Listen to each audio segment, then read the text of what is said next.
Paano mo nakukuha ang Holy Spirit? Nag-uumpisa yun pag tayo'y naniwala sa ginawa ni Kristo para sa atin. Because I believe that Jesus Christ died on the cross to pay for the penalty of my sins.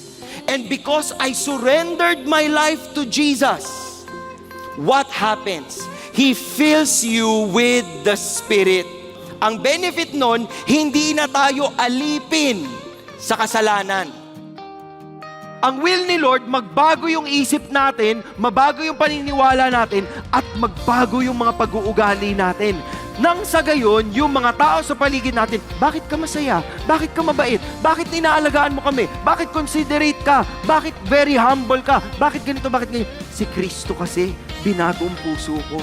Dapat ganun ang mangyayari. Ang buhay nyo ba sinasalamin kung saan kayo naniniwala? Kung naniniwala